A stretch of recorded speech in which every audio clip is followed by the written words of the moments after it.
This show is sponsored by idealworkspace.com, which promotes a healthier way of working through their adjustable standing desk. Check out their latest smart adjustable standing desk at altizen.com, ALTIZEN.com. Welcome to Analyze Asia, the podcast dedicated to dissect the pulse of business, technology, and media in Asia. In this episode, I speak to Peruzzi Sabunku from Stripe to discuss the company's footprint in Asia, and we also discuss how Stripe can help local startups to go global from their recent findings in the Singapore startup ecosystem. Hi Peruzzi. Hi Bernard. How are you doing? Pretty good, thanks. How are you? I'm good. Thanks for hosting me in the Stripe Singapore office. Of course, welcome. You just had an event yesterday, right? That's correct. Yes, and I'm talking to Peruzzi Sabunku, head of Southeast Asia and Hong Kong for Stripe. Stripe is a very interesting company from Y Combinator, originated from Silicon Valley with two very interesting founders, but the conversation today is with you, Peruzzi. So I want to get to know you better. How did you start your career? So Bernard, I'm from Turkey originally. I grew up in Turkey, went to school in Turkey, then moved to US while I was in college. And I started my career, because my college was in Austin, UT Austin, I started my career at Dell, because Dell headquarters were there. I wasn't planning on a career in technology, but it turned out that it was something that I really enjoyed doing and really enjoyed the impact that the technology companies were making in the world. Then I continued my education in Boston and worked on a startup idea where I could build something in the healthcare space with technology. That company failed in 2 years, and I moved to become a consultant in San Francisco at McKinsey. And with McKinsey, I moved to Singapore. And while I was in Singapore, I started working at Stripe, and Stripe decided to come to Asia and Singapore and open up their offices. I became their first employee here. And actually, you're pretty well known with the startup community here because a lot of the startups, a lot of developers use Stripe. So I wanted to ask you a little bit on your career journey. What are the interesting lessons that you can share with my audience? I think one of the things that made this career fun for me, and luckily it turned out well at the end, is I tried to really optimize for learning. Like, I'm a generally curious person, and then combining learning with passion. And when I have those, also adding that impact to it. So when I combine those things, I felt like a lot of the work stuff or learning about work, hard work in a way became a fun thing for me. And when you add all these years all together, it turns out to be a fun journey and a lot of impact along the way. How do you find Asia as compared to where you come from, which is more Eurocentric, and you have also worked in the US? Do you find that the cultural-wise is pretty different? It is different, but I love it. I mean, I think if I think of my last 5 years here, there is so much growth, so much change. And when you look at your west and east and north and south, there are completely different cultures and audiences and consumers and technologies and infrastructure, and they are all growing in different speed, but they are growing.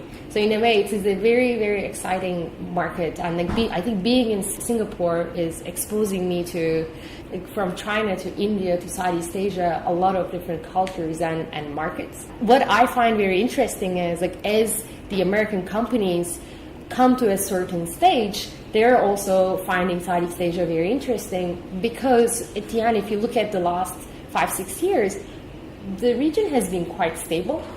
The growth has been quite stable. If you look at the fundamentals, like how the population is growing, how the infrastructure is growing, these are all positive. And on top of it, there are a lot of great stories. And so all of these things are making this place a very fun place to work in and contribute to. That's interesting, which also comes to the main subject of the day. I want to talk about the company Stripe in Southeast Asia. We will talk a little bit about its impact within the Singapore startup ecosystem. So as a start, the thing I know is it's set up by two founders, a pair of twins, John and Patrick Collision. They're brothers. They're brothers. 2 years apart. Yes. And can you introduce the company Stripe to my audience, and what is the vision and mission of the company itself? Absolutely. Stripe is like at Stripe, what we are trying to do is to build a unified infrastructure to start and scale businesses, let's say online businesses, and globally. At the core of our product is payments, but on top of it, we have a lot of different services and layers, like from services or tools that would help you build marketplaces, to manage fraud, to look into your data in a much detailed way, to create beautiful checkout experiences. And I think a lot of services use Stripe to do that. And what is your current role and coverage in Stripe? I am currently the head of Southeast Asia and Hong Kong. So I'm responsible for growing Stripe's business in this region and also helping companies build better products and scale in Southeast Asia and Hong Kong. So what is the current footprint of Stripe in Asia Pacific? I think you talk about Southeast Asia, you talk about Hong Kong. Are there other parts of Asia that they are also covering as well? Yeah, so Stripe is in Australia, New Zealand, Japan, Singapore, and Hong Kong in Asia. And we have been in those countries for the last few years and have been supporting many small size and bigger size companies. And also recently it has a partnership with Alipay and Tenpay in China as well. That's correct. This is something that I'm very excited about actually. What this means is any company that is on Stripe platform would be able to accept Alipay and WeChat Pay and be able to access the hundreds of millions of Chinese consumers. Considering that the Chinese internet companies are now entering into Southeast Asia in a really big way with these payment services, so it's probably interesting to talk about your users. Who are some of your customers and how does one onboard with Stripe? I mean, as an owner of a media platform myself, like Analyze Asia, I'm actually going to be putting Stripe as for my subscription plan system. So who are your customers? Sure. We have various types of or sizes of customers actually. We work with a lot of technology first platforms and companies that people in Singapore and the region are using in their day-to-day lives, from Deliveroo to Grab to Honestbee to Kickstarter. And these companies are using us in various different ways. They can be accepting payments, managing marketplaces, or having subscriptions. The other types of companies are actually the startups, the companies that get funded, that get built in Singapore. Currently, around 2/3 of the top funded startups in Singapore are on Stripe, are using Stripe. And then the other one is there are a lot of small businesses or even medium-sized businesses that use some of the web platforms and tools to set up their websites, like Shopify, Squarespace, etc.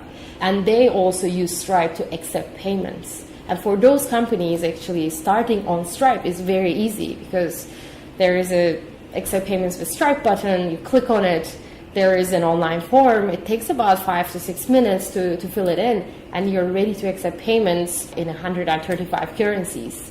If you are a developer who wants to build a small site and create a great checkout experience, it can take 2 to 3 hours to build with Stripe APIs and you're done. Pretty simple because, like for example, my wife runs an e-commerce site. She uses Stripe as a payment system using WordPress, similar to what I'm also doing. So, what are the products and services which Stripe offer to merchants and developers? Let's give an example, right? Let's say that you are a developer and you want to test out. You have a product, you want to test out what markets would use it and like if there is any demand for your product. You can start with basic payment processing. And then let's say that you found out that like China can be an interesting market for you. You can turn on Alipay and WeChat Pay and have access to Chinese consumers.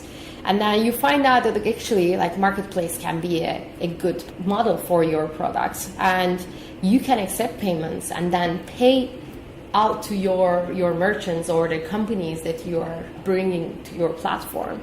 And then if you want to charge them monthly, you can also build subscription solutions on top of your solution. And the best part is, on top of it, like you can use like the Stripe machine learning, like the Radar tool or our Sigma tool, and like get very much into your data and understand where the users are coming from, like where your business is going, and like get very much a lot of analytics out of the data sets you have. I guess a lot of people underappreciate the infrastructure that Stripe actually provides to these developers, right? Because things like fraud detection, things like analytics to allow them to put in, for example, AI or go multi-currency. It's not something very simple. If you want to use some other payment provider, you have to fill out form in each different country as well. So the ability to allow them to access different markets is something that is underappreciated. Let's say if I'm a merchant, I guess it is to follow up with that question. If I'm a merchant, if I have run a lot of digital payments, then what does Stripe actually offer to them then? If you're a merchant and if you have a lot of online payments, one of the things that you can do with Stripe is really optimize your checkout flow and user experience because you have a lot of data. And the other thing you can do is really improve like not only your front end and the customer experience, but also back end. One of the things that we are excited about is like how we are enabling companies to grow and scale without adding a lot of people at the back end to manage reconciliation and reporting. And I think the other thing to add to that is like, because as you might know, there are so many other tools and services that we are working with and that we are connected to. Many of your other, like let's say CRM tools or accounting tools or tax tools can be connected to Stripe. And Stripe can be, in a way, your backbone as you are building your company. So Stripe has celebrated your 1-year anniversary in Singapore, and I guess one of the major announcements was something to do with startups. So I wanted to first ask you what are some of the milestones you have achieved, and then we're going to talk a little bit about some of the things that startups are doing here. Yeah, it's been a year since we officially launched in Singapore. Really exciting times for us. As I mentioned, we were able to work with a lot of bigger and smaller size companies and learn from them, and like with their feedback launch a lot of the products that I mentioned, like from our marketplace products to our analytics products. What I'm really proud of is we not only enabled some of the global companies that came to Singapore, but we also started working with companies and organizations like GovTech, like powering their parking lot app, or Capitaland, or Honestbee. These are great experiences for us, and we are really excited to be powering some of these Singaporean companies and organizations. So this comes to this interesting question, right? How are startups within the region? I mean, for example, Singapore could go global from day one then. Absolutely. As you might know, Singaporean entrepreneurs and Singaporean companies need to be much more globally minded compared to entrepreneurs from other countries because of the sheer size of the country that or the market that they have. And then let's add to that the proximity to a lot of like interesting big consumer markets. Let's add to that the English being the main language here. Now on top of this, what is happening is a lot of tools like Stripe, AWS, etc. are coming to Singapore and giving them the tools that any like world-class entrepreneur or developer would have. And what is happening is like with this ability to scale, they're able to start and go global from day one. So one interesting part of it is that you also announced a new research to celebrate an anniversary called the Startups Lab. So what are the key findings? And one thing I'm also quite curious, you mentioned AWS, there is also different technology tools that actually power this new wave of entrepreneurship. And what do you see are the ones that are interesting to entrepreneurs? Sure. With the survey we conducted this year, some of our partners in Singapore, what we wanted to find out was like it is clear that the Singaporean startup ecosystem is growing. And we wanted to understand the factors that were contributing into that. One of the biggest findings we found was like how globally minded the startups in Singapore are. 60% of the startups that we surveyed are already selling globally. When we looked at the startups that got founded a year ago, close to 40% of them were selling globally. And when we looked at the ones that aren't selling globally and asked them a follow-up question, close to 50% of them were thinking of going to another market outside of Singapore. The second very interesting finding was when we asked them, this question, they said more than 60% said they couldn't have launched their startup as little as 5 years ago in Singapore. And the follow-up question would be the technology tools, right? Is it because now you have something like AWS, something like Salesforce or CRM? What are the kind of tools that people are now powering this new wave of entrepreneurship? Yeah. So just to follow up, like when we asked why is it the case and what has changed, one of the main reasons is actually what the startups are saying is like 25% of the startups said that the ability to outsource their non-core activities and the ability to focus on the value that they would add and that their core businesses help them be successful and scale much faster. And yes, they are using a lot of those tools in Singapore currently. Actually, companies that we surveyed use 6 or more of these tools to run their day-to-day business. And about 160 tools, these are like cloud-based software tools that you pay as you grow, were mentioned. What are these tools? A lot of the common names came, like AWS, Google Cloud, Google Analytics, Trello, Slack, Stripe, and payments. Yeah, I kind of get the same stack as well around that, maybe with Asana. I'm specifically interested in one product in Stripe, called Stripe Atlas.